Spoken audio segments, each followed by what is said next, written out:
Hello. Good morning. Good morning. Thank you all. I was beginning to get nervous. I noticed. Me too. Me too. So I thought I could use this time to make sure that we can open my PowerPoint and the link to our website. And if feasible, I would prefer that someone on your end, I thought you would be the host, can actually manage the slides for me.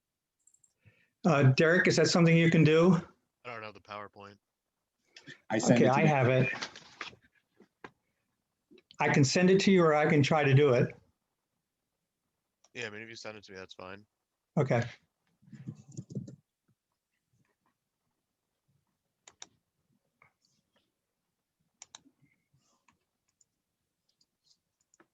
So Dave, you got me to put on a tie during this pandemic. I think it's only happened one other time in the last 9 months. I'm impressed.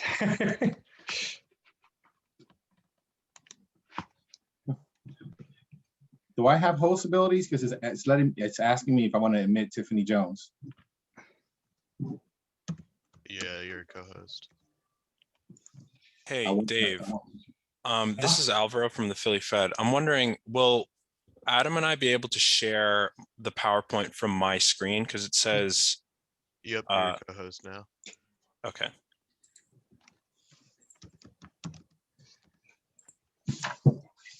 Okay. I was going to ask the same question.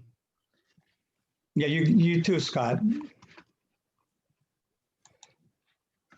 We will test that in a second here. Perfect. Thanks. Derek, you should have Yamil's presentation. You guys are much more dignified than I am. Well, I'm right there with you, Neil. I put on a tie for this. You guys are the rock stars. I'm just sitting in front of a fireplace. So Oh, not only did I put yeah. on a tie, I went to the barber, which I haven't been doing normally, and I shaved, which I have not been doing regularly. You guys rock. You really look extraordinarily handsome. So thanks for cleaning up your act for this. I have my snow blowing outfit on. Let's see, John. Well, I don't have my camera on. Maybe not. I didn't. Alvaro, do you want to try to pull yours up? Sure, yeah. Let me just share it here. You guys able to see Yep. Yeah. what I've got going on, and you can hear me. Yep. So I'm just gonna, you guys can see all these animations and stuff. Yeah, Cool. it's a good presentation. Oh, thanks, Dave. Appreciate it. Okay, so looks like we're good there. Okay. So I'll let the next person go ahead and Scott, you want to try yours? Sure.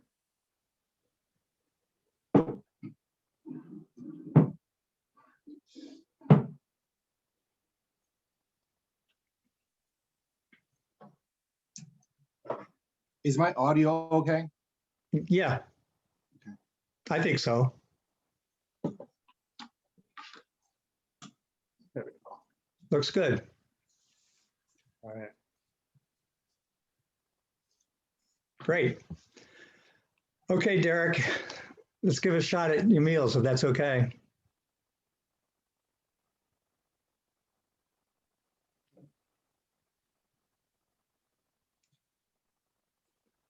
Present on this one. United. I love that. If you can go to the slide, there's going to be a link to a video where it talks about parents. Right there, you passed it. If you go back. The Parent Academy is underlined. There you go. You can get to it, okay? Perfect. Scroll down. That's the, go ahead. Right there, the arrow. Yeah, good. Yeah, if you can, so there we go. Yeah, I'll keep it preloaded. Yeah, I just want to show maybe just 45 seconds of one of these videos, and I'll give you the cue that we can stop. I want people to, and actually I would prefer to, if you can preload the Spanish one. That would be great for lots of reasons. Yeah. Alvaro's presentation is going to make that pretty evident. Okay, good.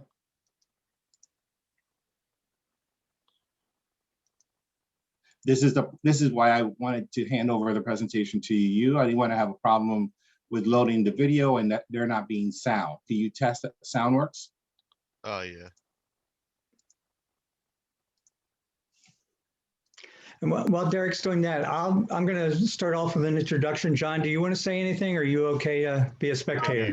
I'll just say, if it's okay, I'll just say a few words, thanking our presenters and thanking the guests, and maybe putting in a short plug for the Berks Alliance, and maybe a quick comment about how important this issue is as we, struggle for lots of reasons to cross the digital divide and, manage down the number of sort of haves and have-nots that we have, that have some who have access to technology and some who don't. And in the world today, it's really difficult for a whole variety of reasons if you don't have access to broadband. Right. I'll be brief. Okay, I've got some. Can you guys hear the video? Yep. En este video vamos a aprender a cómo. Yes. Okay. Actually, that was perfect because you just that highlighted Alvarado, our director of equity. Yeah.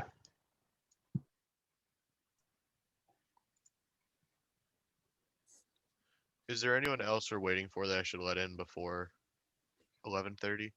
No, Adam, are you okay? Do you need to be given ability to move the screens or not? I don't think so. I think Alvaro's just going to share his screen, and I'll say next slide. Okay. Okay, so what we'll do, I'll do a quick introduction of John. John will do his comments. I'm going to come back up because I can't refrain myself from commenting myself. Then Alvaro will call on you and Adam to introduce yourself. I'll a general introduction of you, but you can say a little bit more about who you are and why you're interested in this. Your presentation. When we conclude with that, Scott, I'll come back on, introduce you and Yamil and say that you're going to go first, Scott, and then Yamil. And then we're going to tell people to stay muted during the presentations. We'll ask them to submit comments through the chat function. And I'll try to record the chat so we can ask those questions and give those comments at the very end. We're going to record this. It'll be available on the Berks Alliance website. And we'll share all the comments and questions that people raise with you guys when we get done.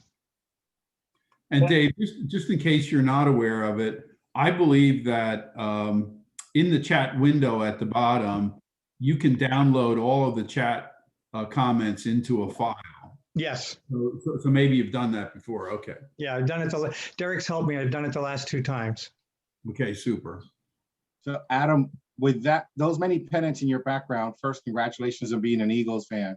Congratulations on a Villanova pennant. What are the degrees that you have with that many schools, or you just like to go to a lot of schools? I went to Villanova for undergrad, Penn for master's. I'm doing a PhD at Rutgers right now. Okay, congratulations on that. I went to Villanova for undergraduate too, 95 chemistry. Wow. Oh, cool. Yeah, I'm 2010 economics. Oh, okay, big age difference. Okay. And You really are a big brain, Yamil, getting a degree in chemistry. yeah. I wanted to be a doctor back in the day, a pediatrician. Yeah, I went to Lehigh to study engineering, and I thought maybe I would go toward being a physician. So I took P-Chem and organic chemistry in the same semester. That cured me of any desire to. Yes. Yes. I remember the first day of physical chemistry. The professor said, we're going to start in chapter 4. So you guys are all smart. Just read the first, 3 chapters and do the work at the end, and we'll start chapter 4. So that was like on a Thursday. So I spent the whole weekend trying to catch up with the first 3 chapters and thought, oh man, what have I done with my life? So I went back to the engineering school after that semester. We share Lehigh together. I did my doctorate there, and now I'm doing an MBA there. Great. I heard about you got your PhD there. Congratulations. Good. It's a good, I hope you had a good experience. It's a good education, graduate school. Yeah. Adam, you're at Rutgers, New Brunswick? Yes, Rutgers, New Brunswick. In what? It's public policy at the Blaustein School. Okay, cool. Yeah, this is my 1,000 years ago- first year, so Yeah, I've been 1,000 remote. years ago, I worked at Rutgers, New Brunswick, so it's a long time ago. Yeah, I'm hoping to spend more time there once the pandemic. Once you can, subsides. yeah. Yeah. Yeah, I've only been in New Brunswick twice at this point. Okay, Derek, I guess we can start to let people in. All right. We've got a herd.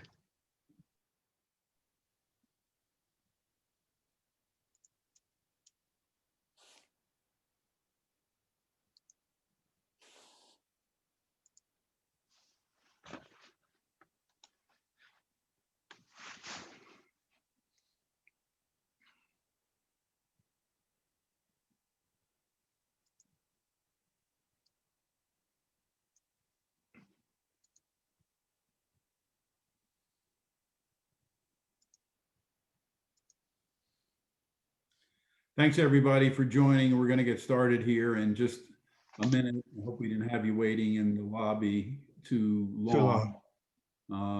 We were just kind of speakers were getting organized and trying presentations, so we have a smooth presentation today. So thanks for being patient with us. And why don't we get started? Hi, I'm Dave Myers. Good morning. Welcome to this community forum. I'm going to introduce the Berks Alliance chair, John Weidenhammer, in a second to make some comments and welcome remarks.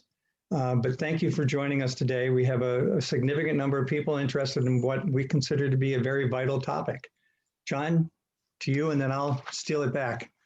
Okay, so good afternoon, everybody. This snowy end of the morning. You can see I'm dressed with my snow blowing clothes because I'll be out in the snow trying to move some snow around as soon as we're done here. But I just wanted to start by thanking our presenters and, of course, thanking Dave for organizing this, and most of all, thanking all of you for being on the wire for this really important topic today. As you know, the Berks Alliance does these community conversations every third Thursday of the month, and we try to bring to you topics that are of interest to our community. And our topic today, I think, is of particular interest to our community, given that we have an emerging digital divide in our community and in our country, for that matter. And it's creating, sort of haves and have-nots. I mean, really, today, without access to broadband internet access, it's really hard to go to school, to do transactions, to work from home, and it really disadvantages a large segment of, well, too large a segment of our population. So you're going to hear about some of the challenges we have in our community relative to that. So keep tuning in. Thanks. It's good to see you all. Hope everybody's safe. I hope for old cats like me that you're getting your COVID shots, at least the first one, and that the second one will come soon after that. So again, thanks. Dave, I'll turn it back to you. Thanks, John. So a year ago, we had our last in-person community forum. The COVID epidemic has changed many things in our lives. A year ago, most of us had never heard of Zoom. Now I'm feeling like I'm living a Zoomed life. One of the things that this epidemic has changed is our understanding of the importance of internet access. Today, many students are connecting with their teachers remotely. Workers are telecommuting to work. We're registering for vaccines online. And we're holding a community forum in a snowstorm that probably would have resulted in the cancellation of this event last year. The Berks Alliance is pleased to be able to hold these important community forums, albeit remotely, dedicated to helping create a more vibrant and engaged community. These forums are an important way to engage the broader community in important discussions, to learn what we can from other communities, and to help shape our future. Last fall, we had a series of engaging discussions about creative placemaking, the role of our colleges, and helping support community development, the creation of the Latino Workforce Development Corporation, and efforts to restore passenger rail service. In January, we learned about the economic planning objectives of Berks County, the City of Reading, and the Greater Reading Chamber, including their collaboration to revitalize our economy. Next month, we're going to have a panel discussion about skills-based approach to workforce development. Later in March, we're going to host an economic forecast by the Federal Reserve Bank. Thank you guys from the Federal Reserve. And in April, we're going to feature a discussion about the role of urban farmers markets in downtown revitalization. But today we're going to talk about the digital divide. And as John has pointed out, it is a significant issue for our community, for our county, for our state, and for this country. Just a couple of really quick things. We're going to talk about access to the internet, and I want to reaffirm that access is more than just having the ability to connect to the internet in some fashion. It's also about the affordability of being able to do that, about the reliability of being able to do that, about having the requisite equipment to be able to do that, and understanding how to use it. And I think we're going to be hearing a lot about that today. Alvaro Sanchez and Adam Scavetti from the Federal Reserve Bank will present their research on the challenges related to broadband internet access. They're going to highlight some work that they're doing in the broader community to try to resolve this issue. They're going to be followed by a local group that's operating under the umbrella of the Why I'm Missing Foundation, which is focusing on the specific challenges we have here in Berks County. Scott Major, who works for the IU, is using the information provided by the Penn State Extension Service to identify locations with no or limited access. There appear to be over 6,000 properties in Berks County with no or limited access for a variety of reasons. Yamil Sanchez, who works for the Reading School District, which has moved all of its educational programs to a virtual setting. There have been a lot of challenges that Yamil's had to deal with, providing computers to the students, working with internet service providers to offer access, working with the students and their families to provide assistance in how to access the network and to use the computers. He's going to talk about how the school district has tried to address these challenges. One final note, please use the chat function at the bottom of the screen to submit your questions and comments. We'll be collecting those and sharing them at the end of the presentations. We will share all of the comments that we receive back with the audience when we get done. And we're going to be recording this program, and it will be posted on the Berks Alliance website. So, Alvaro and Adam, you're on. Thanks, Dave. So before we pull up our presentation, I just wanted to introduce myself, and I wanted to give Adam an opportunity to introduce himself. My name is Alvaro Sanchez. I'm an analyst at the Federal Reserve Bank of Philadelphia.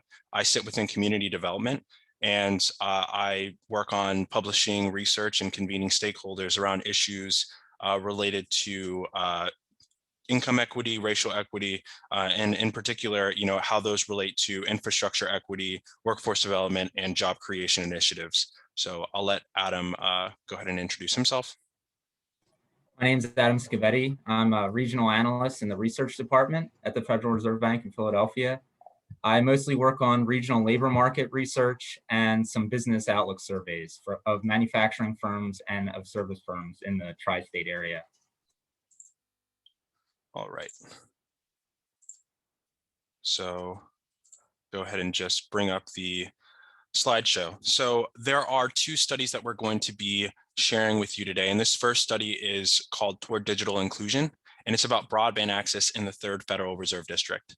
And so when we're talking about broadband access, we're going to be getting into specifically where broadband infrastructure is available, but then also broadband subscription rates at home. And so the 3rd Federal Reserve District, before we move on, you'll see what it looks like in a few slides, but it encompasses Eastern PA, Southern New Jersey, and the entirety of Delaware. And so get going.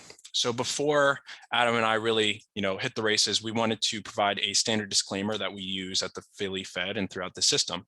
The views expressed here are those of the presenters and do not necessarily reflect those of the Federal Reserve Bank of Philadelphia or the Federal Reserve System. And so you might be wondering, as we start this out, why the Philly Fed and the Federal Reserve System is interested in broadband access.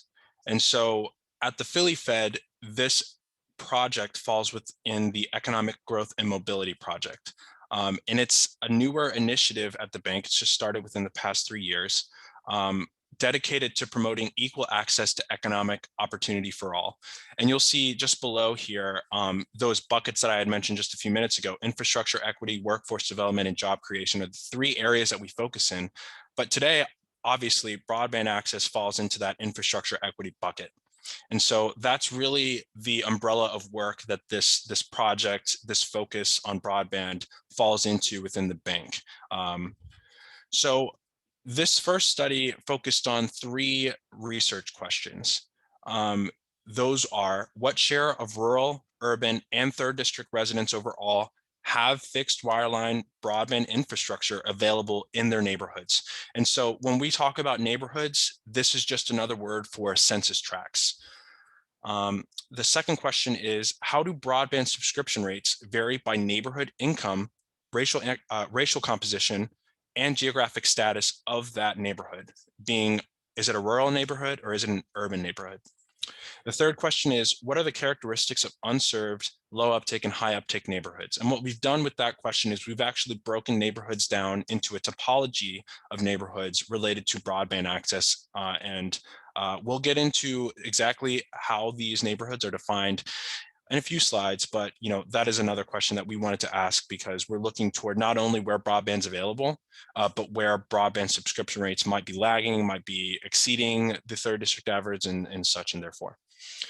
So we rely on 3 main data sources for both studies. And in this first study, we looked at the 2017 FCC Form 477 data, specifically at just fixed broadband deployment data. We focused our research on specific technologies, those being DSL, cable modem, and fiber optic to the home. And we'll get into a little bit why we chose those specific technologies, but we do not look at wireless internet technologies. We don't look at 5G. We're looking at those specific technologies at certain speed thresholds.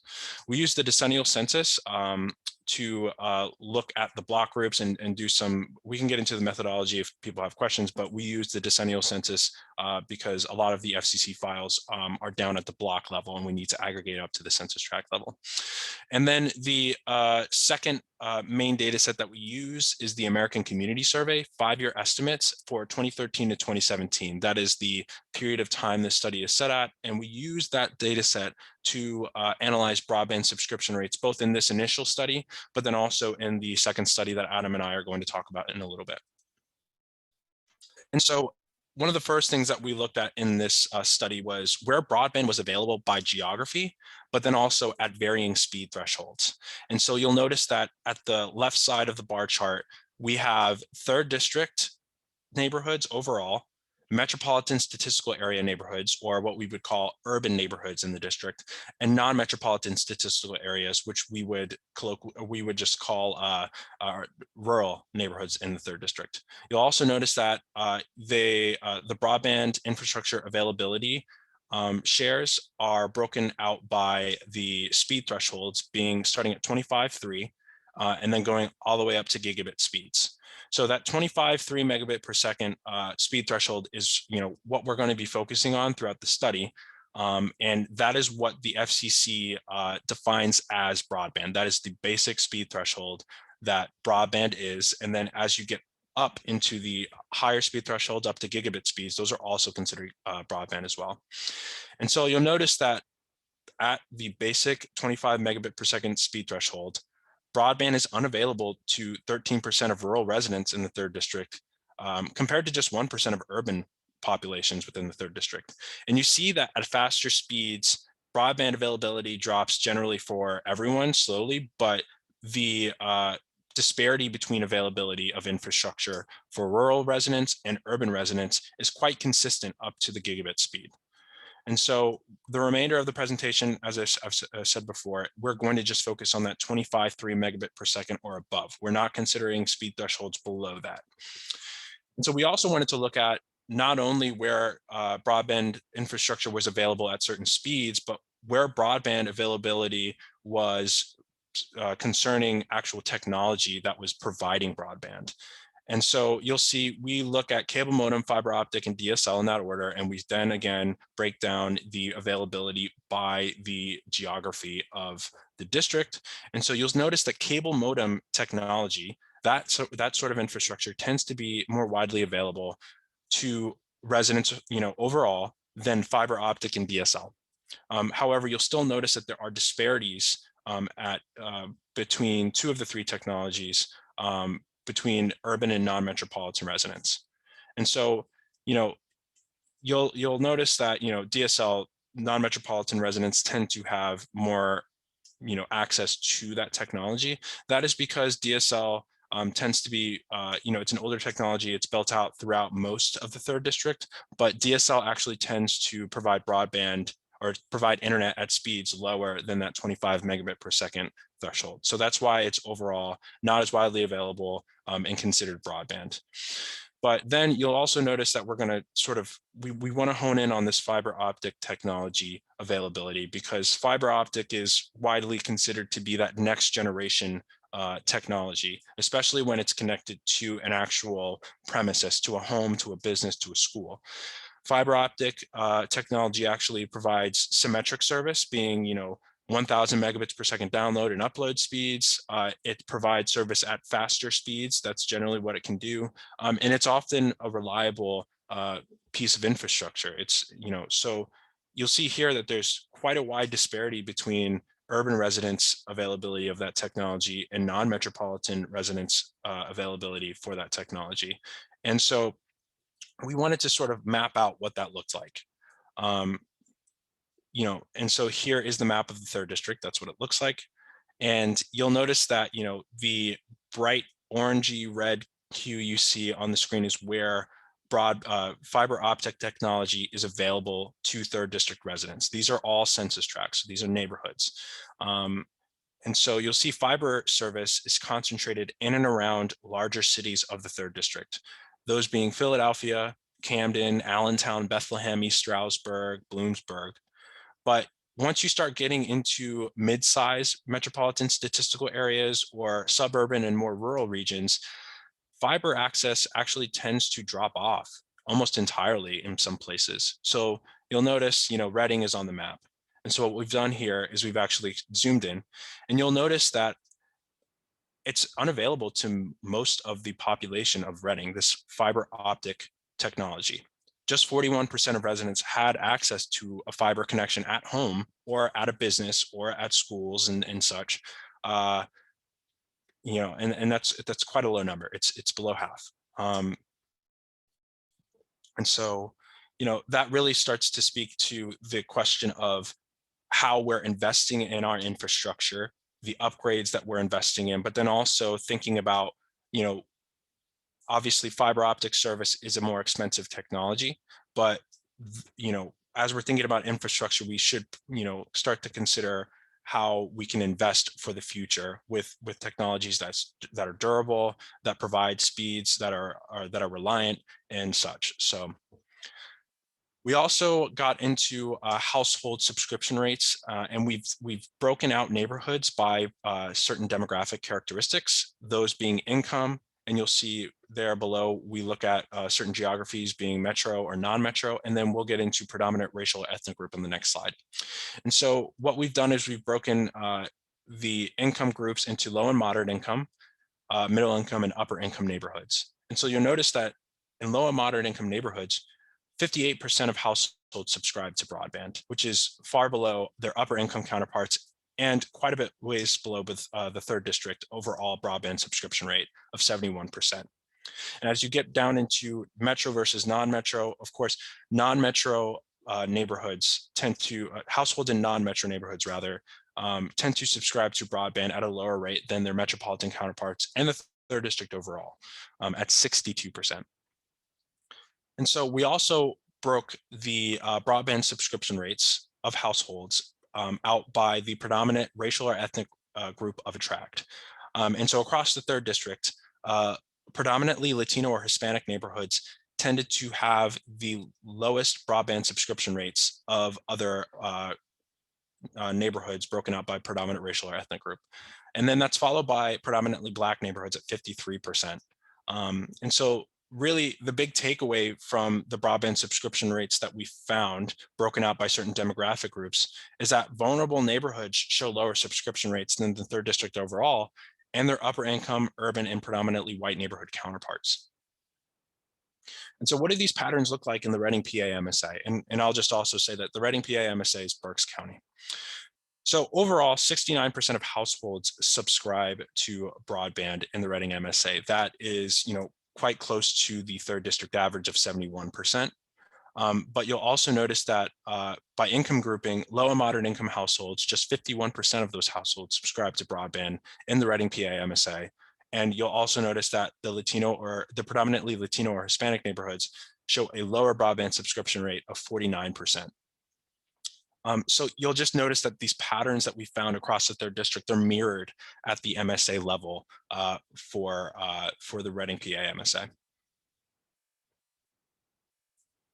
And so we wanted to look at, or rather, we wanted to study, what the neighborhood demographics looked like of places that may have broadband infrastructure available to them, but they may not be subscribing at the level of the 3rd district average, or what it looks like when neighborhoods just outright don't have broadband infrastructure available to them. So we've broken these neighborhoods out into a topology of broadband and into 3 neighborhoods.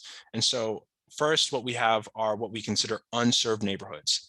And these are census tracts or neighborhoods where broadband infrastructure is not widely deployed. We consider that inaccessible. And when we say widely deployed, we mean half of a census tract's population has broadband infrastructure available to them. And so low uptake neighborhoods are tracts where broadband is widely deployed. It's accessible, but subscription rates fall below the 3rd district average. And then high uptake neighborhoods are the opposite of low uptake neighborhoods in terms of subscription. It's where broadband infrastructure is widely available, but subscription rates are higher than the 3rd district average. And so overall in the 3rd district, most places most neighborhoods are considered high uptake. There's 55% of the population in the 3rd district are living in high uptake neighborhoods, but there's quite a large segment of the 3rd district that live in either low uptake neighborhoods or unserved neighborhoods, combined 46%, but 44% in that low uptake bin and 2% in that unserved bin. And so we got a little bit further into the demographic breakdown of these kinds of neighborhoods. They actually change quite a bit between unserved, low uptake, and high uptake neighborhoods. Unserved tracts are largely, the populations are largely rural, largely white, slightly older, and most of the households are middle income homeowners. Low uptake tracts are largely urban with a larger non-white population than their unserved and high uptake counterparts, and they have the highest poverty rate of 20%. They also have a plurality of households that are considered low and moderate income. And so compared to unserved and low uptake tracts, high uptake tracts have the largest share of high income households and the fewest percentage of people without a bachelor's degree. It's a more educated population within those high uptake tracts. And so we also were able to look at which regions in the 3rd district were experiencing different levels of disconnect, being unserved or low uptake. And so Eastern PA, non-metropolitan counties, had the highest share of their residents living in unserved or low uptake tracts. Just overall, that is where the concentration of neighborhoods without broadband overall, or with broadband but low subscription rates, were located. Residents of unserved and low uptake neighborhoods overwhelmingly were concentrated also along the northern tier of PA, places like Clinton County, Tioga County, Sullivan County. And so there was a concentration of low uptake neighborhoods also found in some cities like Camden and Wilmington. And I can say, based on the research, if you look in the appendix, the Reading, PA had 44% of its population living in low uptake neighborhoods. And so I'll go ahead and pass off the mic to my colleague, Adam. He'll talk a little bit about this follow-up study and the research we've been doing. So. Thanks, Alvaro. So I wanted to talk a little bit about some research that Alvaro and I started around last summer. And it's basically what we're trying to do is relate Alvaro's research on broadband connectivity at the neighborhood level and look at some labor market attachment differences as a result of that. And what we're really trying to do is answer the question of how labor market attachment is segmented by access to a broadband-enabled computer. We're going to use labor force participation and unemployment rates as indicators of this local labor market attachment. So we started this analysis in Philadelphia, but we've since extended it to all metropolitan areas of the United States. Next slide, please.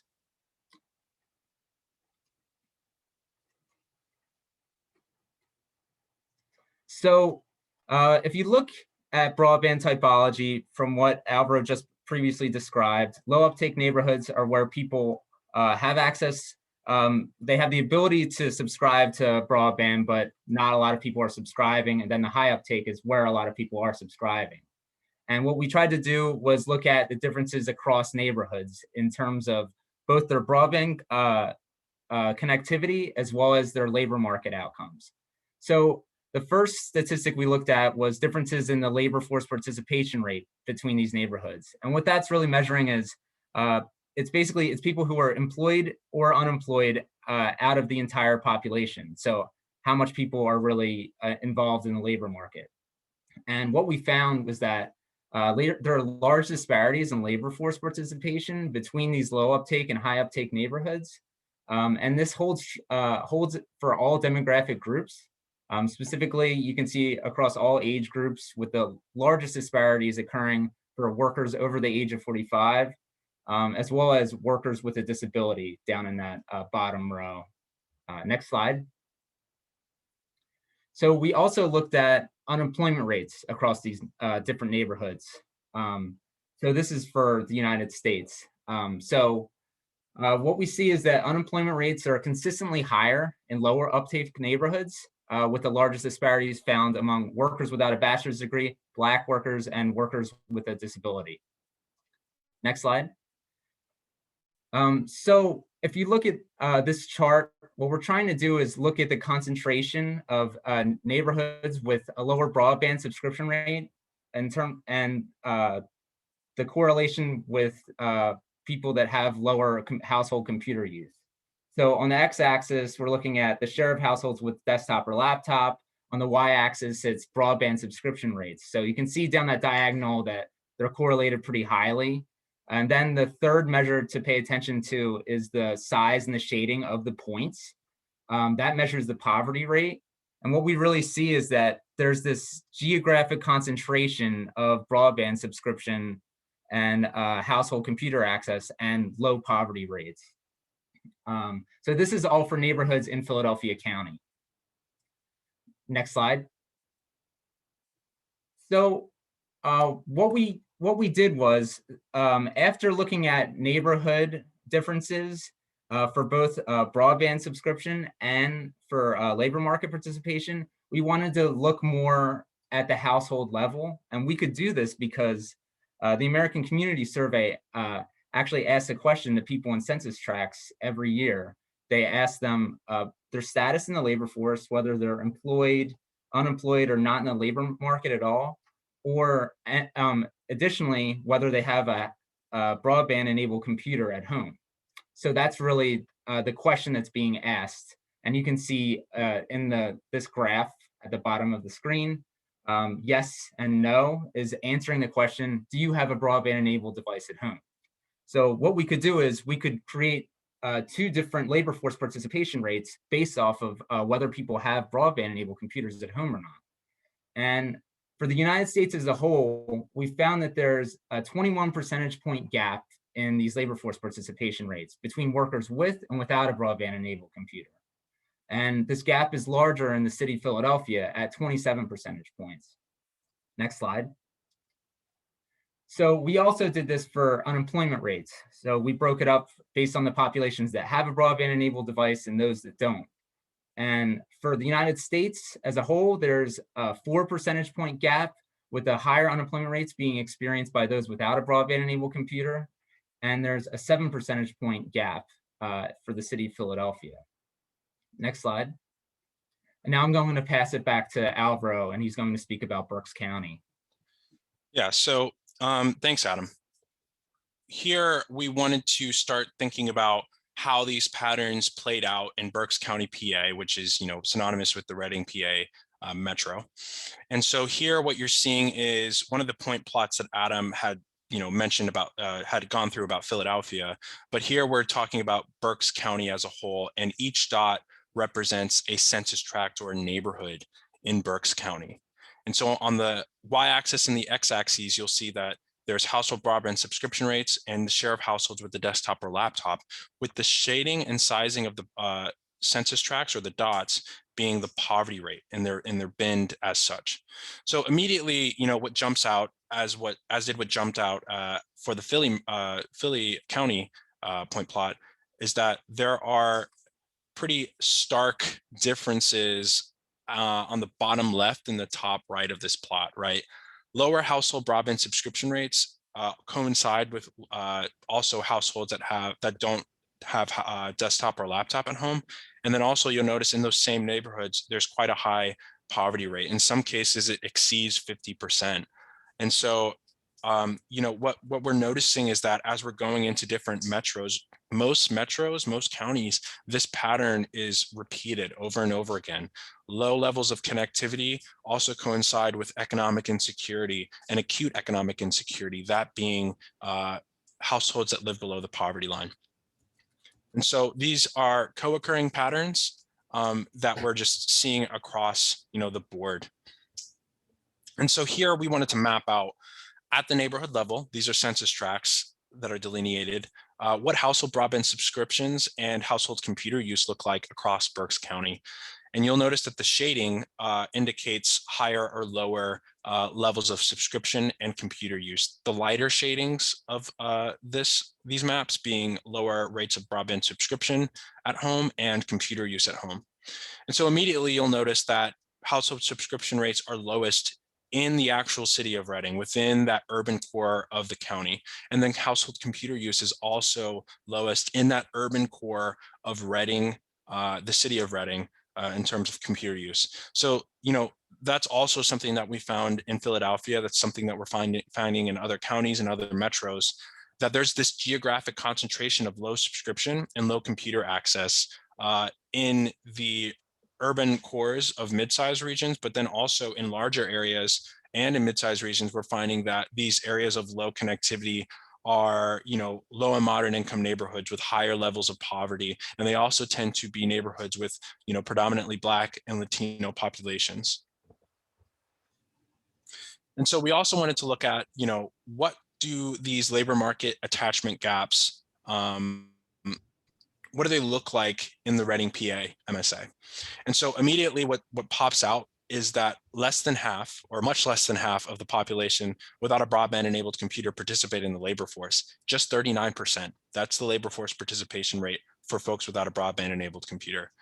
And then furthermore, there is a 32 percentage point gap in labor force participation between people with and without a broadband enabled computer at home. And so we want to, preface this or contextualize these findings, by saying that older adults in the Reading, PA MSA could be highly represented in the group of folks that are not participating in the labor force and are without a computer. We're diving into that in our next study. That'll be out in a few months, but that is something to consider as we see these quite large disparities between those with and without a broadband enabled computer.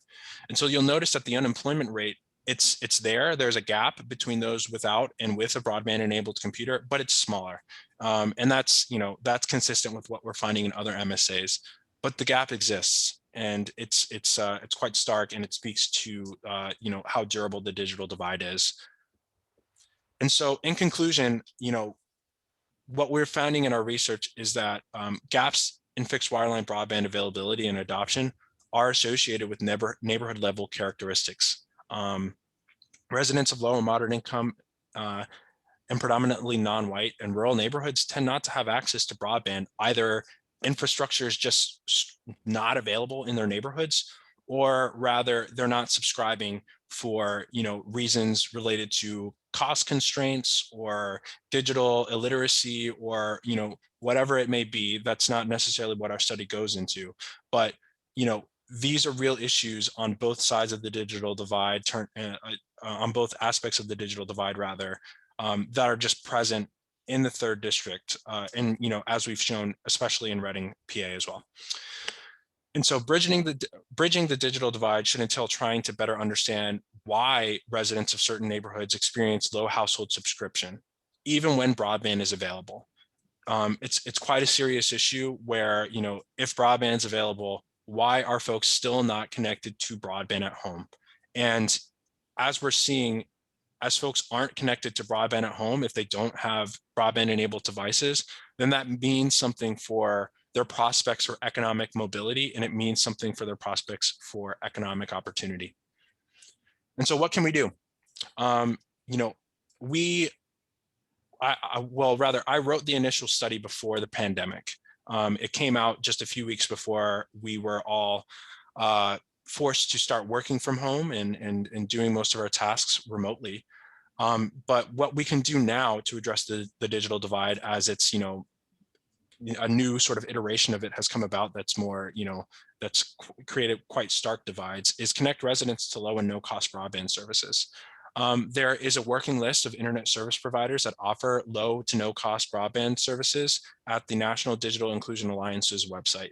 And so I'll share that with Dave and he can share it with the group if folks are wondering about the services that may be available. But then also we should be considering funding opportunities for schools to invest in laptops and mobile hotspots for students. The digital divide is, it affects not only the most vulnerable residents across the board, but some of the most vulnerable residents across our neighborhoods are children, young children. And so I think what a lot of folks saw as as the pandemic started was that there was a pretty stark divide in terms of educational outcomes that were possible for students that weren't connected to broadband, and those students were, predominantly low income, or they were experiencing economic insecurity at home. And so furthermore, digital literacy and skills programs for users of all ages, especially older groups, will be necessary to ensure that folks are able to compete in the labor market. Folks are able to find jobs that are good paying. And so ongoing mapping and network upgrade programs are absolutely necessary to have a better idea at the neighborhood level of how the digital divide affects residents.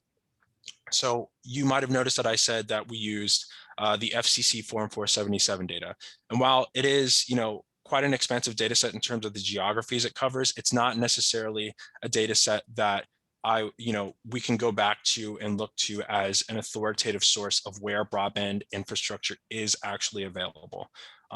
There are, issues, with the methodology. And so one of the things that local and state governments will need to start considering is how to supplement mapping so that we are able to understand where network upgrades are necessary and where broadband infrastructure build outs are necessary into the future. And so thanks for your time. I'll go ahead and stop sharing. If you have any questions, please feel free to reach out to me at that email address. It's just my name, first name and last name, at phil.frb.org.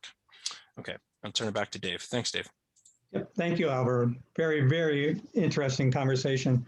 We're going to move on to Scott and Yamil in a second, but there were a couple of logistic questions that people raised that I thought might make some sense for you to try to address right now. Did the study focus exclusively on fiber, or did you consider things like people use their computer access instead of computers? Could any of that factor into what you looked at? Yeah, so that's a great question. And we looked just at fixed wireline home-based broadband because that is, what happens when you start getting into whether folks have or don't have a cell phone or a smartphone. Then you have to start considering data usage caps. Then you have to start considering whether their service is reliable, especially between rural and urban places. And so, the data sharing capabilities between a computer and a smartphone are just, there's no competition in terms of what you can achieve through work and school on a computer as opposed to, a smartphone. So when we're considering the fact that folks could have their data usage capped on a smartphone plan, we just decided to focus on home-based fixed wireline broadband. The reason we chose the specific technologies we chose is because through studies, it's been shown that fiber optic to the home, cable, and DSL, those fixed wireline technologies are more likely to provide broadband at speeds that meet the FCC definition of broadband, being minimum 25 megabits per second or 3 megabits per second upload and download. So, you know, there are other studies that consider smartphone and cell phone usage, but that is the main reason we chose not to include it. And in addition to that, the FCC's data on smartphone and cell phones is just different from fixed wireline broadband data that they provide. It doesn't necessarily show the infrastructure availability in the same way that it would for fixed wireline does. So that those are the main reasons we just omitted it through the study. Yeah. Okay, thank you. Thank you for clarifying that. I think there are a couple of questions that people had about why certain things were included and not included. As I mentioned, there is a group under the umbrella of the Why I'm Missing Foundation that is looking at this data and the data that they've been able to come up with in terms of actual properties that have access or no access or limited access to broadband capacity. They started originally looking at the school districts, but they really started to move beyond that. And I think are in the process eventually of developing a strategy for Berks County, how we can try to address this. So the sorts of information you gave at your very end, your last thing, is very, very helpful for us. And with that, I'm going to turn it over first to Scott Major from the IU and then to Yamil Sanchez. All right. Well, wrong one, Dave? Derek. I think we got, Yeah, let Scott do his. I'll reshare. That was yours, Yamil, we're done. Okay. All right, can you see my screen? Yes. Dave, Yes. are you able to see my screen? Okay, great. Thank you. Yes, we can. All right. Well, good morning, everyone. The topic I'm going to be talking about here briefly this morning is looking a little bit deeper at the physical locale of connectivity across Berks County. And again, I'm Scott Major with the Berks County Intermediate Unit. Although I'm doing the presentation, there was a subcommittee of us that actually worked on this together. Mr. Justin Luce from the County of Berks, Mike Nigerian from the Public Library, the Reading Public Library, Brad Sherry with the County of Berks, and John Weidenhammer with Weidenhammer. So we've been working collectively over the past couple of months to pull some of this data together and look at some strategic partnerships to help us identify gaps that we might not be seeing, but also identifying the margin of error in the data that we were able to collect. So as we look at the digital divide, we know that this is not a new issue. I got involved in education and higher ed probably about 24 years ago. And when I was real active in higher ed, there was always this talk about digital divide. And the idea back then was that, you know, the capitalistic way of the United States and entrepreneurship was going to address all that the government would never have to step in and help with that infrastructure. But, you know, 20 some years later, we see that we're still struggling with it, and it's not an easy problem to solve. So I have this quote that I use in my email signature that reminds me of, you know, we can't turn our back on those difficult challenges, and that's from Robert Frost. The best way out is always through it. So the approach that we looked at, we used more or less the golden circle approach. If you're familiar with, a lot of businesses use this to define their culture and use it to market their products. Apple is a big adopter of the golden circle principle. You know, identifying why is this a problem? Why do we have to go after it? Why is it so important? And why should we even care about it? Then we move into the how, and that's looking at big picture. How can we define strategies? How can we attack this problem? How can we solve this issue? And once we get through that, then the last part is the what. That's when the rubber meets the road. That's exactly how are we going to do this? Are we going to build fiber to the house? Are we going to use point-to-point wireless? Are we going to use cable modem? We start getting very specific on how that's going to happen. We're still in the very, very, very infancy stages of the what. So I'm going to be focusing more on the why and the how. Starting out with the why, this group actually got together not too long after the COVID situation took hold of us, mostly focusing around on education and trying to identify the gaps, why kids were having such a hard time getting internet access at home, why online learning was going to be a challenge for a number of families. And I was actually contacted by Brian Gutshaw at Emergency Management Services, asking me if we had any information on that from schools. He was looking for some possible funding streams to help out. And we had a whopping 2 days to pull that together.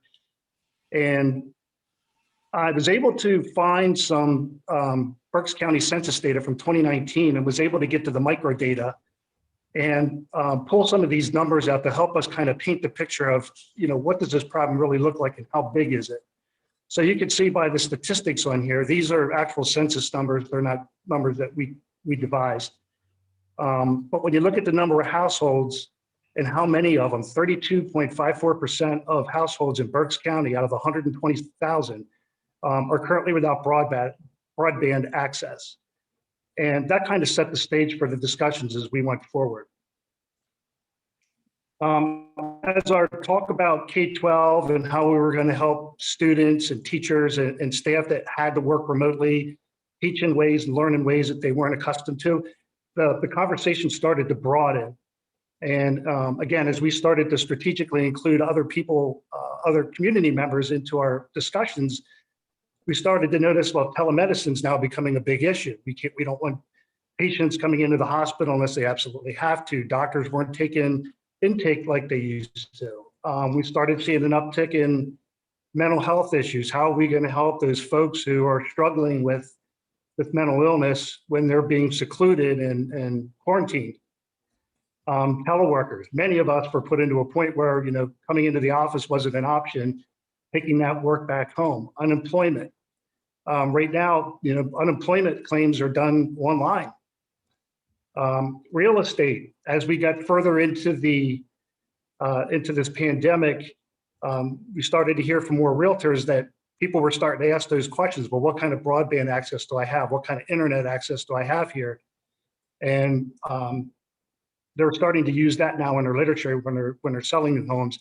And then the last one's new business. Obviously, if a company is going to come in and set hold in the county, they're going to be looking for broadband access. You can't operate without it. But more importantly, going back to teleworkers, they're going to want to make sure that their employees have a way to access broadband when they go home.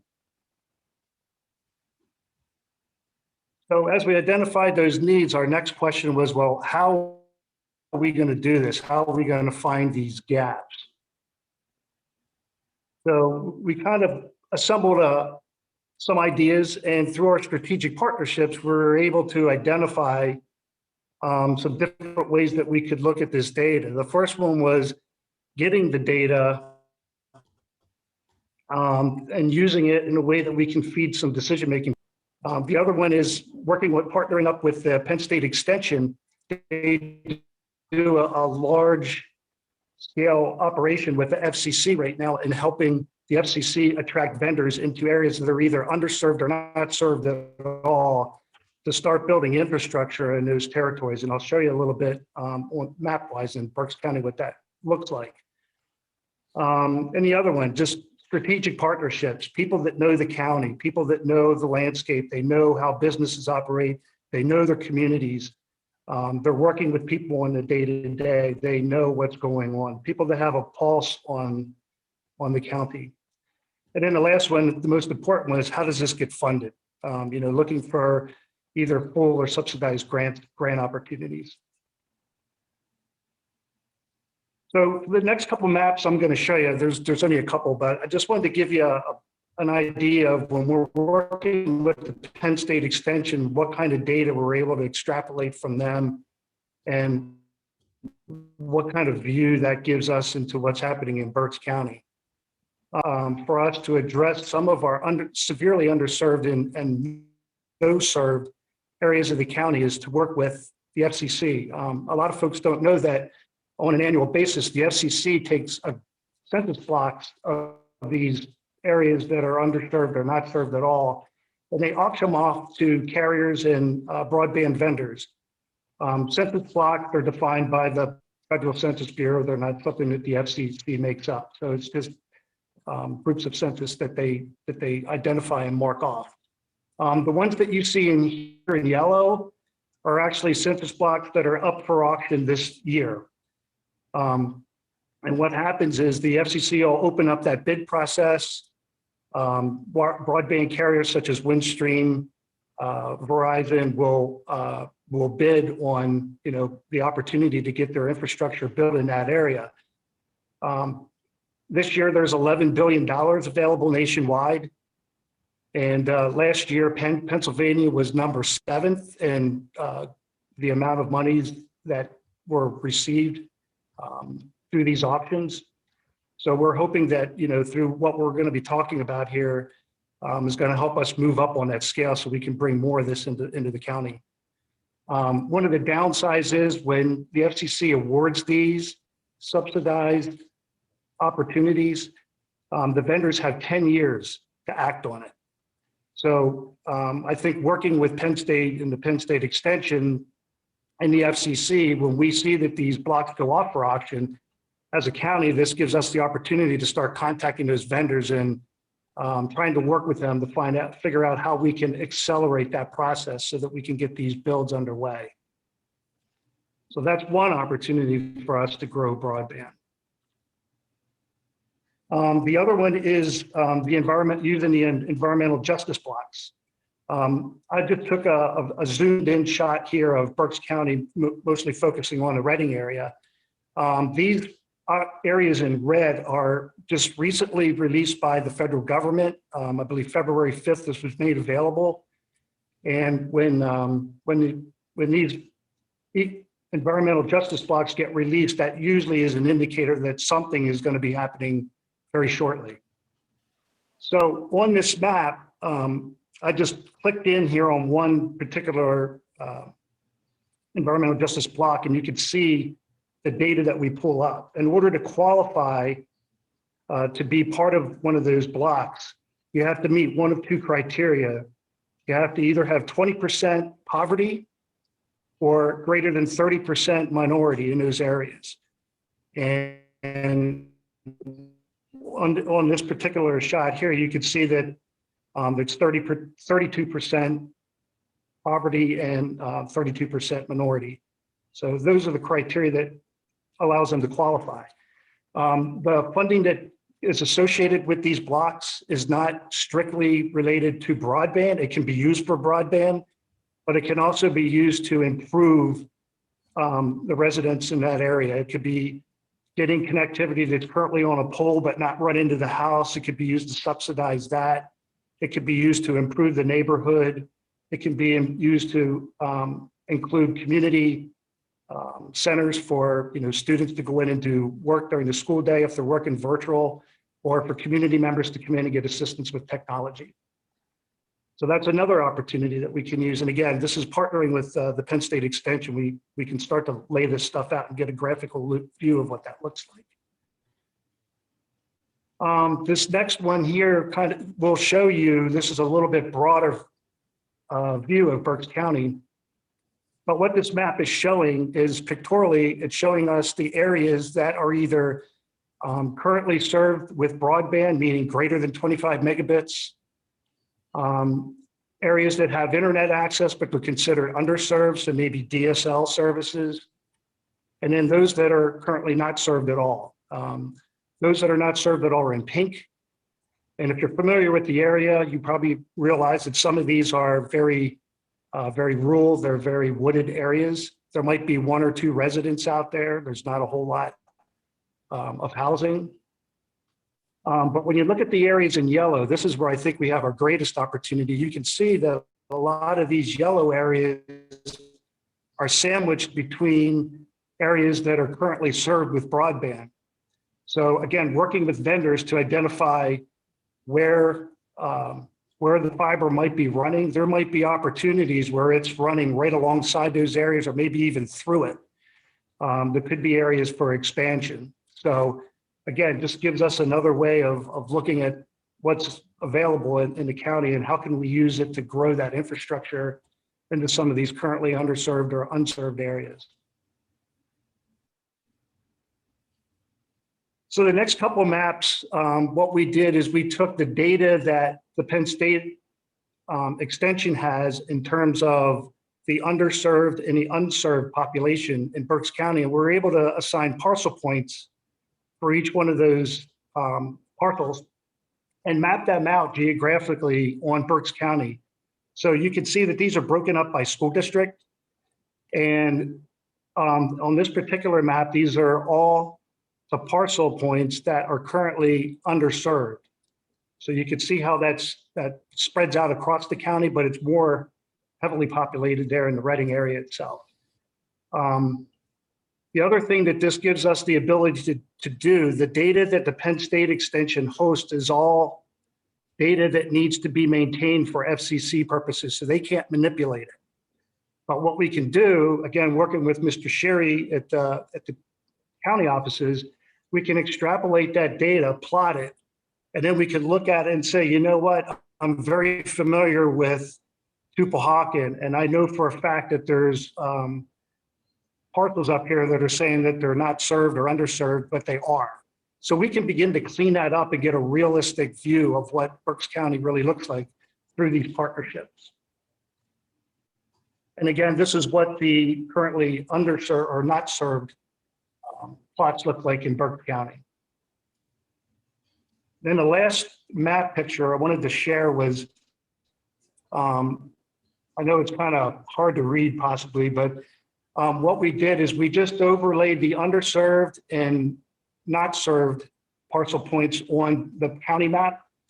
And then because I have a map of what our current regional wide area network between the IU and 16 of the school districts look like, we overlaid that fiber print on top of it to show, you know, how the fiber in blue and red, how that maps out and how some of that fiber is actually running through areas that are currently areas that we would want to be taking a look at.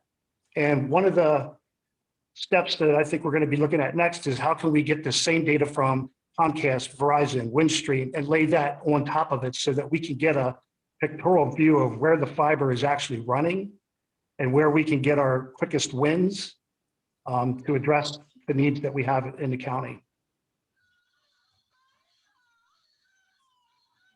So again, looking at how do we solve this whole digital divide issue, there's a couple of ways that we can do this. One is to build the, like Alvaro was talking about, the fiber infrastructure. That's our biggest bang for the long term to get there. I think that's what our ultimate goal is. But in the meantime, we do have some ways that we can leverage cell towers that already exist to get some quick short-term wins, because some of the houses that are in the underserved area, there's only a couple of them in a large geographic area. And for providers, it's going to be cost prohibitive to pull fiber into one or two houses at $30,000 a mile. So it begins to be cost prohibitive. But looking to point-to-point Ethernet, again, using the cell towers that are already available, leveraging 5G in some areas, building out the cable infrastructure. And again, the subsidizing piece of it here, we know that there's houses that have fiber running down their street, but the house sits a half a mile back. And if they go to the provider and say, I need to get service into my house, they're going to charge them $15,000 to run that fiber from the street to their house. And we know that there's a lot of that around the county. So maybe there's some opportunities where we can help subsidize some of that to get those build outs in. Access to computers. Again, working with state federal surplus, there's opportunities to get very low cost computers into some centers for folks. And then I'm not going to steal Dr. Sanchez's thunder, but the other one is, you know, building some access into the community for folks, like students when they need to go to virtual school, but mom and dad are at work. So finally, kind of tidying all this up is our what. Again, we're in the infancy stages of the what. So taking all of the information that we're getting, all the analysis that we're getting out of our hows, and start to put that into a set of smaller projects that ultimately join together to build one comprehensive plan. Because there's only one way to eat the elephant, and that's one bite at a time. And I think that's how we're going to have to, at least in my opinion, that's how we're going to have to attack this. There's no way to take one big bite, or that would have been done. The next one is to set some timelines, some milestones. And again, working with the Penn State Extension, we can actually look at some ideas, and we can do a cost analysis using the maps and the data that they have to project what it would cost to accomplish some of our goals. And then finally, to identify additional strategic partners to continue to work with to grow this out. That's all I have for you this morning. I hope this helped give a pretty high level, broad brushstroke of what things currently look like and how we're trying to address these. Scott, thank you. It's very interesting and very challenging presentation, but something that sounds pretty important to do. Yamil, you're up.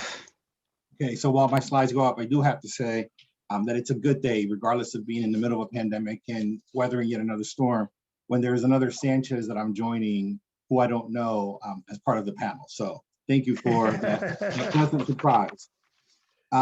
So you heard Alvaro and Adam talk more big picture research at 50,000 level. You heard Scott talk more of the tactical approach at the county level. I'm going to share our experience and our response to having to deal with the digital divide, having a district of nearly 18,000 students who on a daily basis are dealing with the issues that were highlighted both by the research and what we're seeing across the county.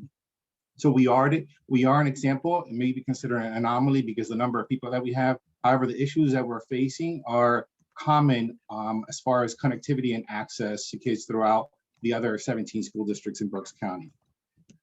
So let's get started.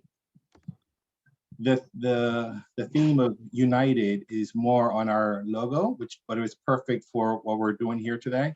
I'd like to start by saying how grateful and thankful we are for the support we provided, that's been provided to the families of the Reading School District by many of the people who are on this call. So the Why Missing Foundation, United Way of Berks County, Alabama Boys and Girls Club, the Reading Recreation Commission, Hispanic Center, Helping Harvest are just examples of how the community has come together to be able to resolve and address many of the issues that our families are facing, not only with technology, but also with some of the other essential resources needed in their community.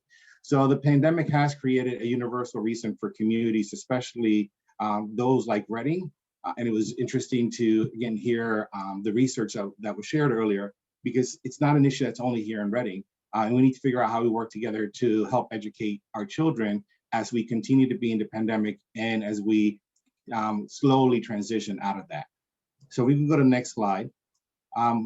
Before highlighting the challenges, I want to make sure, and the solutions that we've come up with, I want to make sure that we have a level playing field of knowledge about our district. So I want to start by sharing context about who we are. We go to the next slide. So the Reading School District, we are the fourth largest school district in the state of Pennsylvania. We have 19 schools. We have close to 26 buildings. It includes 13 elementary schools, 5 middle schools, and 1 senior high school. We've also grown our options for our students, which I applaud, having now a virtual academy and our relationship with the Career and Technology Center that's also available to our students. 17,800 plus students and over 2,000 members of our staff. The demographics also help paint the picture as to why we are having so many challenges. So a little bit over 93% of our families are defined as being economically disadvantaged. We have 25% ELLs, English language learners. 18% of our students are part of the special education program. So, and again, just make sure that these numbers change. However, these are numbers that are very strong and consistent year after year. As you all know, our superintendent is Dr. Khalid Mumin, and as I am on this call, he is on another call to see if he would be the superintendent of the year for the US. So he's one of 4 finalists, and they're announcing that within the next half hour. So if you hear my phone ring, it might be that. I share the responsibility of co-leading many of the functions of the district with Dr. Jen Murray, who oversees the teaching and learning aspect.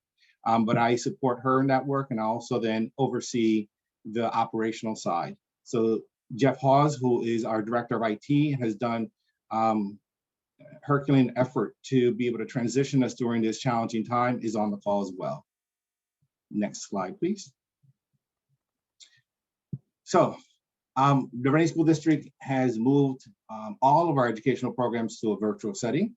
And there's been lots of debate about that. However, with the information I just shared, the sheer number of students that we have, the impossible task of having social distance, the need to upgrade some of our facilities requires for us to be in the virtual setting, even though some of our counterparts within our county have either gone back in or have some type of variation of virtual and in person. I want to highlight some of the impact that the pandemic has made in areas beyond technology, but I promise to take you back to what this conversation is about, which is about technology. So I want you to remember, I shared earlier that about 93% of our families are economically disadvantaged. So food was an essential resource service that was needed. And that was our #1 task when we first closed schools back in March. We were not, another issue that we had to overcome is that we were not, nor had we planned to be a one-to-one district. But however, we had to figure out in almost a day's notice how we provide computers to all of our students, which was a financial and logistical challenge. Affordable access, I think this was mentioned a couple of times. So it's not enough to just have the equipment, but there's no use for the technology if families at home can't afford to pay for high-speed internet. And unfortunately, some of our families have to make a decision in being able to pay rent, pay food, pay the electric bill, or pay for internet. So we fortunately were able to partner with Comcast to be able to provide an answer to that. And assistance, another challenge that we had is providing assistance on how to use the technology. So large Spanish-speaking community, many who, and this was said earlier, computer use is not something that was common at home. We had to, I had conversations with parents as I walked the streets back when the pandemic started, and parents would come out of their homes to tell me, I barely know how to turn my cell phone on. My granddaughter helps me turn my cell phone on. I don't know how to turn on a Chromebook. So we've also addressed that as well. So we're going to go to the next slide. And hopefully this number makes your eyebrows go up. So we've packaged and served close to 500,000 meals, breakfast and lunch meals, since the pandemic as of yesterday. And that number doesn't account for all of the food box distributions that the Helping Harvest did throughout the summer and also in the fall. And then they continue. They have a once a week distribution site near the high school. So I want to applaud the brave efforts of our food service, our building administrators, our facilities team, specifically our custodians and Safe Schools team, who throughout this entire pandemic have put themselves out there to make sure that food was available to our families. During the March and August time period, we had 10 locations throughout the city. Once the new school year started, we learned that wasn't enough. So we had to expand the food distribution to 19 locations. So next slide, technology. That's another impressive number to try to process. So we have distributed close to 17,000 Chromebooks. Imagine the logistics that's needed for a district who had no intentions of being a one-to-one to have to use existing resources, which often were in carts throughout different buildings. Since we did not have the opportunity to immediately buy and prepare Chromebooks, we had to use what was on hand. Those first few months, we held distributions throughout different schools.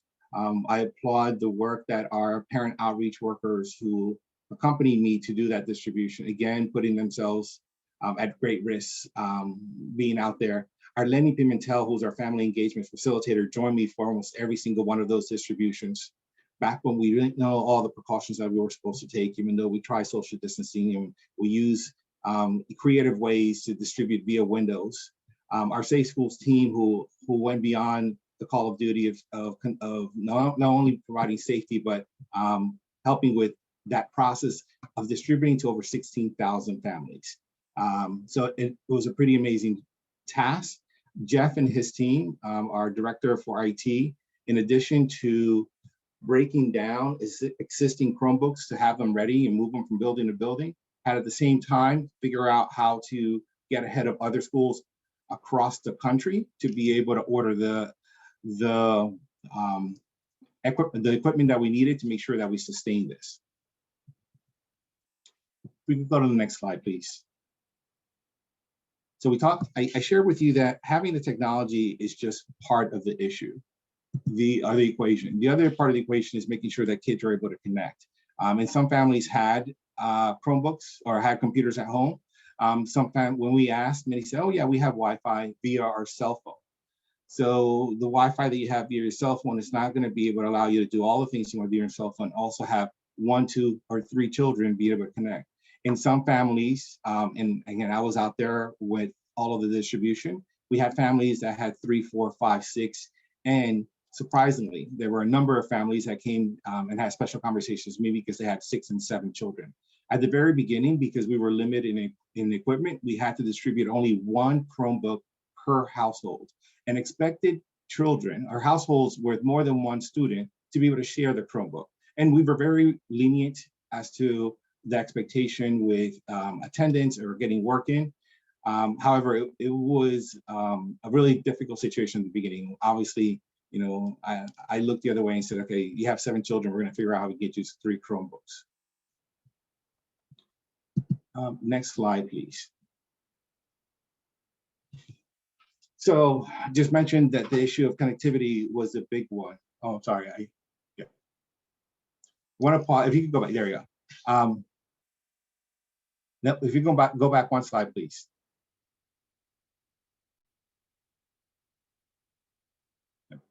So in addition to giving out the Chromebooks and establishing a partnership with Comcast that I'll talk about in a little bit. Are we in the right slide? Yes. We expanded our exterior Wi-Fi access to guests at 14 of our school sites. So we didn't put them in all sites because we wanted to put them in places where there was green space for kids, families to be able to, obviously not during the cold weather, have a place to sit and access free Wi-Fi. So that was another infrastructure decision that was expedited as a result of the pandemic. Next slide, please.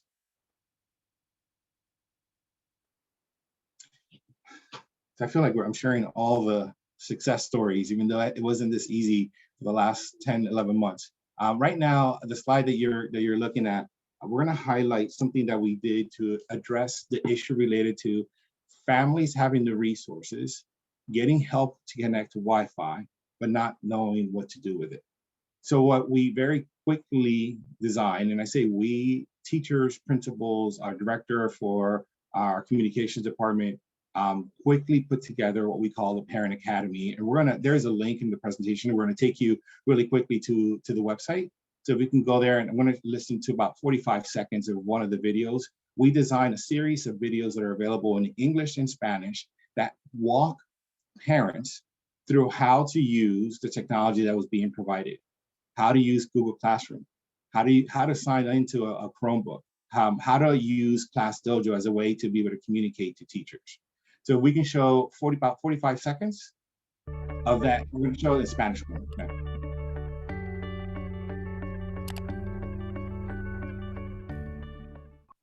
En este video vamos a aprender a cómo leer en español los subtítulos de cualquier video en YouTube. Es un procedimiento bien fácil. Lo que hacemos es que vamos al video y buscamos este icono en la parte inferior de la CC. Apretamos y aparecen los subtítulos en el idioma inglés. Ahora, para hacer la traducción, apretamos en la ruedita de la par y buscamos la opción de autotraducción. Se nos abren diferentes opciones y buscamos el idioma que estamos buscando, que es el español, y listo. Aparecen los títulos en el idioma español. Thank you.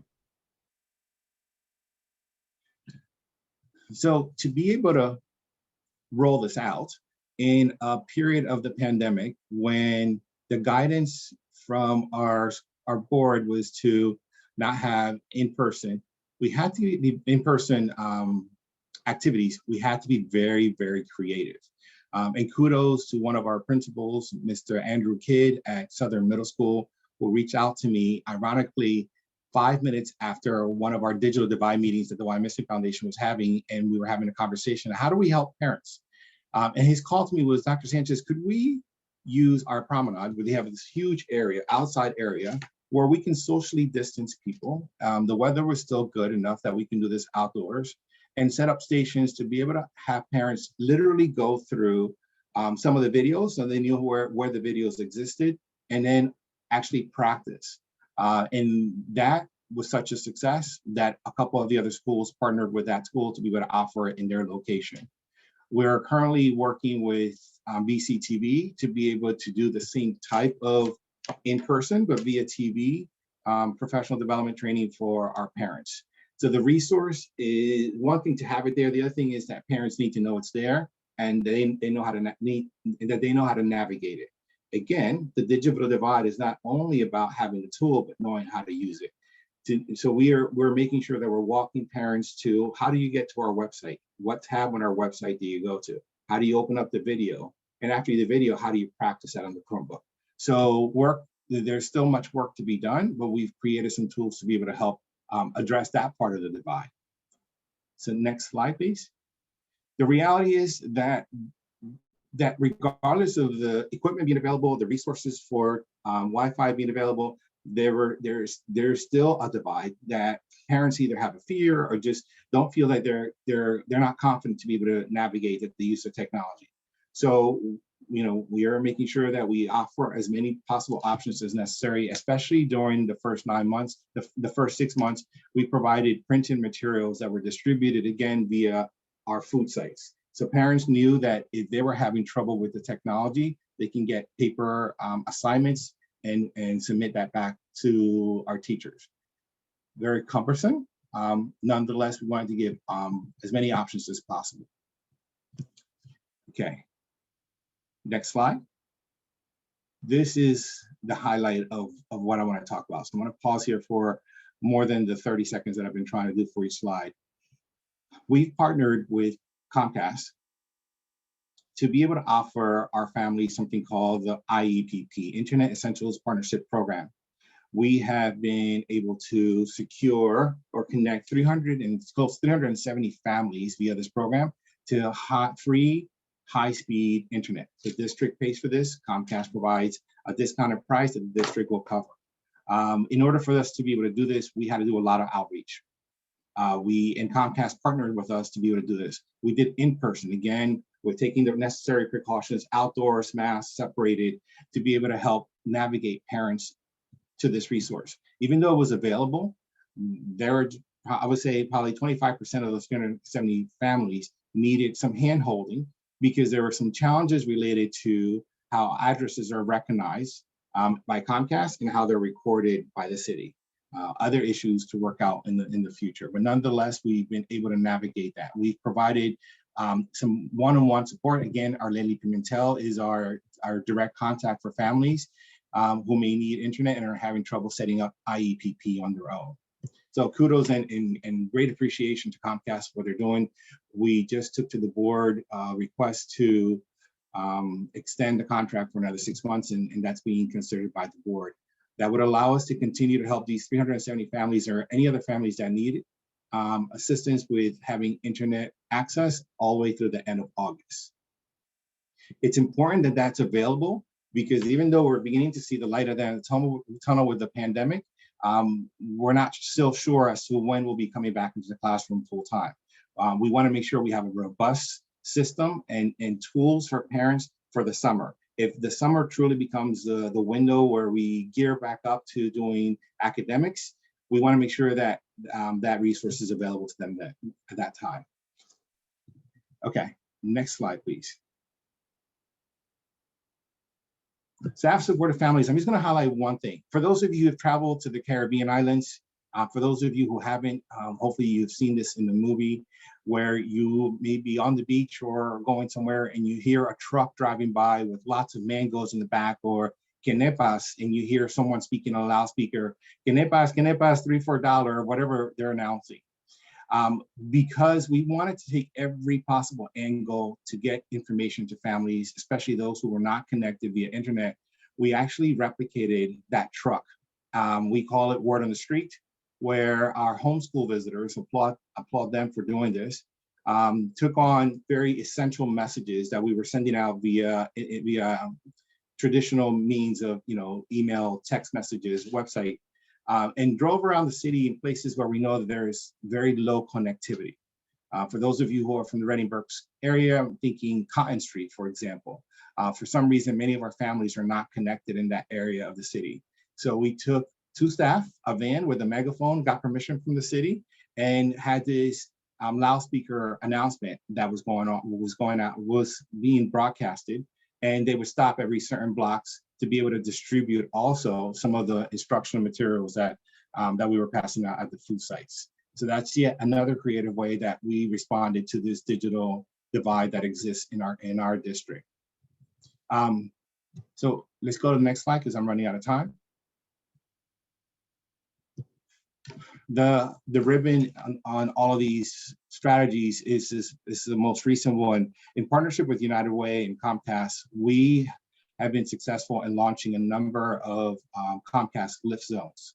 And I applaud the organizations that you see listed there for opening up their space to be able to establish a Comcast lift zone. It allows students to have a place they can go to, because at this time our students can't come into our building. But this will be a place where there will be volunteers and or staff, and collectively we're working to help these organizations be able to identify volunteers in our staff. And if anybody out that's part of this call would be interested in helping us out with that, please reach out to United Way, where kids can come and have a person that's supervising them while they're doing their virtual learning with the school.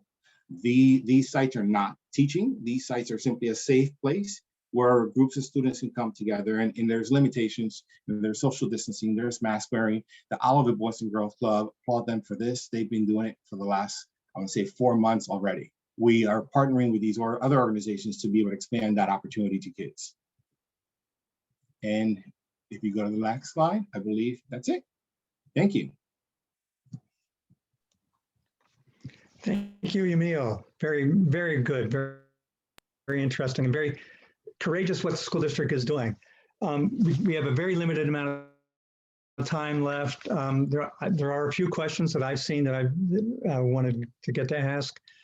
One of them is, Alvaro and Aaron, in one of your slides where you had the dots about the census tracts and showing income and access, what was particularly striking to me is that one of the higher uptake areas was also one of the poorest ones. Is there any way of trying to pierce behind that to see what differentiated some of those areas from some of the other areas that were similar to them? Yeah, so it's different in certain counties. Like we found some census tracts in the State College Metro where, there are some students or there are younger folks that may have lower incomes or maybe, experiencing economic insecurity where they have broadband connections, and, that may be the case. It's different in different metros, and we would have to dig a little deeper into why that's the case in the Reading Metro. Yeah, but often that's actually what I have found. Okay. So, yeah. And this is for all the panelists. It's fairly clear that economics and ethnicity are significant factors. And Alvaro and Aaron, and you also suggested that age was a consideration. And I think, Scott, you mentioned telemedicine. So is there a role to be played here in trying to extend access with health providers, with the health insurance companies, particularly the Medicare and Medicaid companies, to maybe use their tools and resources to do what the school districts are doing? I think there's always opportunities. It's definitely a partnership we should be going after. Absolutely. I don't think telemedicine's going anywhere. I think it's here to stay. Especially given the COVID thing, people don't want to go in so they can do things remotely. Well, are there any places just talking to some of the doctors and that you've seen that?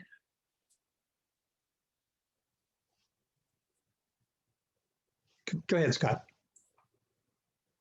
I'm just going to say, just talking to some of the doctors down here at WellSpan that I know, they said that they're going to go down this route permanently. There's a lot of patient visits that are face-to-face right now that don't need to be. It's going to keep the foot traffic down in general. Jim enjoyed the cat. What role could local governments, the county government, play in trying to extend the service? Scott, you alluded to that a little bit, and I don't know whether there's places in other areas where the local governments and the county governments have done things. I know that there was talk in Lancaster about trying to create ubiquitous Wi-Fi at one point. Are there any models for that? Yeah, again, that's one of the beauties working with Harry Christie and the Penn State Extension is they're doing this not just in Pennsylvania, they're doing it in other states. I know that Harry and I talked in detail about how a lot of times it's the municipalities that are the drivers because, again, it's taking that big picture and breaking it out into chunks. And it's a lot easier to manage those individual small projects than have somebody trying to manage something countywide. So I definitely think there's partnerships that go with the county, but also include the municipalities and the townships. Okay, that's on you, Paul Jansen.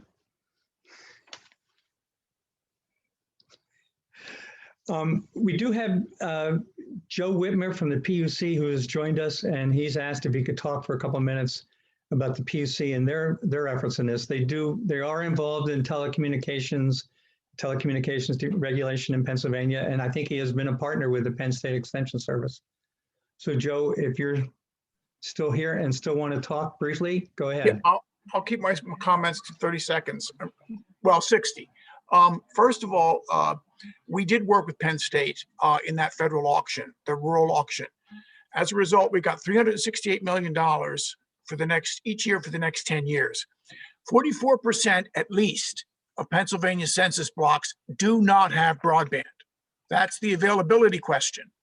And I think Alvaro has pointed out from their study, the affordability question.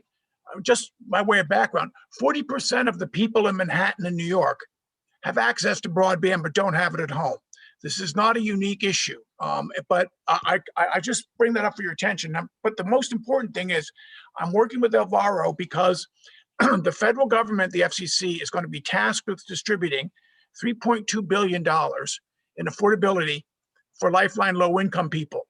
It'll give $50 a month to eligible consumers and up to $100 for equipment.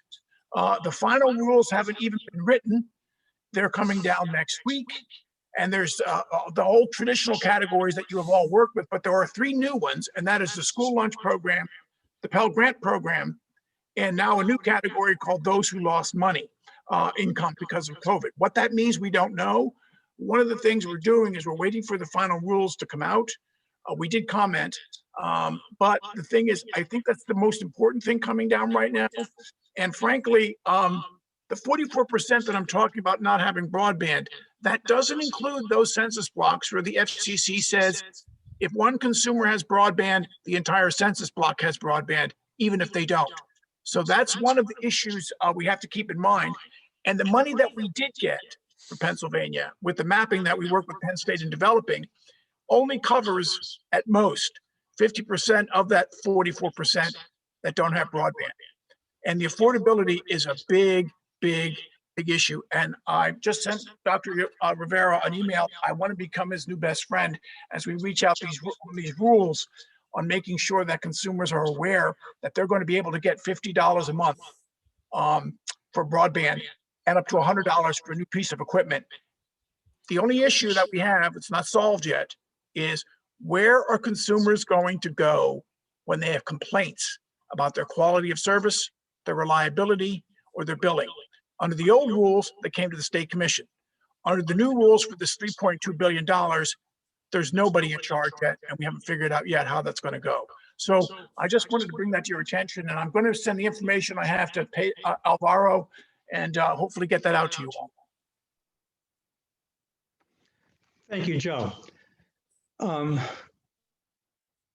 Thank you to our audience for staying with us. I think this is an important topic. It is like having access to water and sewer and gas and electricity. Alvaro and Aaron, thank you. Adam, thank you for your presentations. Very, very helpful, very insightful. And Scott and Yamil, thank you also for your presentations, and kudos to the Reading School District. I can say that since I'm on the board. But kudos to the Reading School District for what it's been trying to accomplish, and Scott for the efforts that you're leading, and the Why I'm Missing Foundation for their work in this area. It's a challenge, but it's a challenge that we can, if we work together, meet. Again, hope you will join us next month for our program on skills-based job workforce training, and for the session that the Federal Reserve will be also helping us with at the end of the month on an economic forecast. Stay safe, and it looks like it stopped snowing, so we can all go shovel our snow.